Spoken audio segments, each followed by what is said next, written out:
موږ ټول په دې پوهیږو چې ولې مطالعه زموږ لپاره اړینه ده، خو بیا هم ځینې خبرې دي چې باید پرې وپوهیږو ترڅو د دې خبرو په اورېدو هم د مطالعې پر ارزښت لا وپوهیږو او هم مو په ژوند کې لا ډېرې مطالعې ته وهڅوي.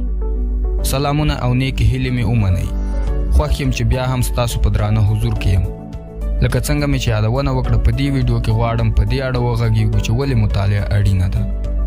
ډېر وخت مو نه نیسم، خو مخکې تر هغه که تاسو د چینل نوي مېلمانه یاست د نورو ویډیوګانو لپاره زموږ چینل سبسکرایب کړئ او ویډیو لایک کړئ.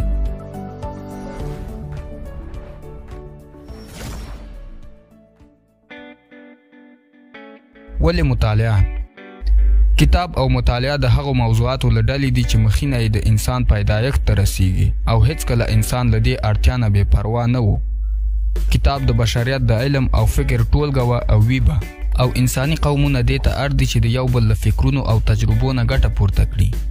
انسان د کتاب او مطالعې له لارې له سترو انسانانو سره لیدنې او خبرې اترې کوي او له هغوی سره د خبرو ګټو ته رسیږي او د لویو فکرونو په دریاب کې ځلانده مرغلرې پیدا کوي. له عالمانو، ادیبانو، پوهانو، سیاستوالو، لیکوالانو او څېړونکو سره په مختلفو فنونو کې مخامخ کښیني او له حکیمانه پندونو، تجربو او سپارښتنو څخه یې ګټه پورته کوي. دلته دی چې یو لیکوال لیکي مطالعه د پیړیو له نجیبو خلکو سره خبرې اترې دي. بل ځای یو لیکوال لیکي د تیر شوي عمر 1 ساعت هم په هیڅ قیمت نشو راګرځولی، خو د لږ اندازه پیسو په ورکولو سره کولای شو د سترو عالمانو ټول عمر او تجربې تر ولکې لاندې راولو. په نړۍ کې هغه خوند چې د کتاب د لوستلو له خوند سره ځان برابر کړي نشته. ما هیڅ داسې غم نه دی درلودلی چې د کتاب یوې پاڼې لوستلو له منځه نه وي وړی. د انسان د ژوند خوندونه په روغتیا او سلامتۍ سره لاسته راځي او د روغتیا او سلامتۍ لوړه درجه د فکر او ذهن سلامتي ده. مطالعه هغه اثر د انسان پر ذهن پرې باسي کوم چې ورزش یې پر بدن لري. مطالعه ته مخه کول او په هغې کې استمرار او دوام لوی اهمیت لري او ضروري واجب او الهي فرمان دی.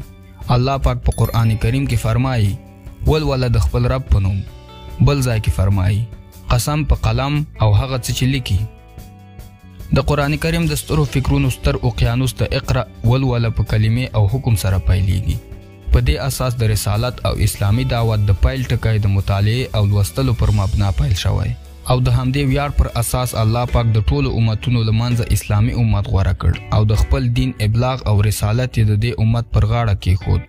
د بشریت د ستر لارښود صلی الله علیه وسلم توفیق په دې لاره کې نه د خارق العاده معجزو بلکې له خلکو سره د یو فکري او روحي ارتباط له لارې و. قرآن کریم د مطالعې د فرهنګ د رواج کولو لپاره ستره الګو ده. د قرآن کریم له نظره هیڅ شپه او ورځ باید له مطالعې پرته تیره نشي. مطالعه باید تلپاتې وي او یو یا دوه کتابونو ته او یا یوې ورځې، یوې میاشتې او یا یو کال ته خاصه نشي، بلکې باید د شپې او ورځې د برنامو یو جز وي. الله پاک په قرآن کریم کې فرمایي هر شپه هر څومره چې د په وس پوره د قرآن کریم مطالعه کړه. د مطالعې کمزورتیا یوه له کلیدي کمزورتیاو څخه ده او همدارنګه د مسلمانانو د وروستوالي او د دښمنانو په دام کې د بندېدو لوی لامل دی. په دې شرایطو کې باید ځوان مسلمان نسل د دې زیان اړخونه وپیژني او د مطالعې د کچې لوړوالی او په ټولنه کې د دې فرهنګ ترویج باید له خپلو اولویتونو څخه وګڼي.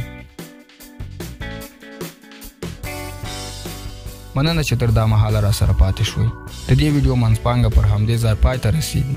هیله من یم چې ویډیو مو د خوښې وړ ګرځېدلې وي. که مو ویډیو خوښه شوې وي لایک او کومنټ مه هېروئ او له نورو ملګرو سره شریکه کړئ. همدارنګه د نورو ویډیوګانو لپاره زموږ چینل سبسکرایب کړئ. تر بیا او بلې ویډیو چې زه ستاسو په درانه حضور کې حاضرېږم، تاسو په لوی او بخښونکي خدای سپارم. تر بیا ښې چارې.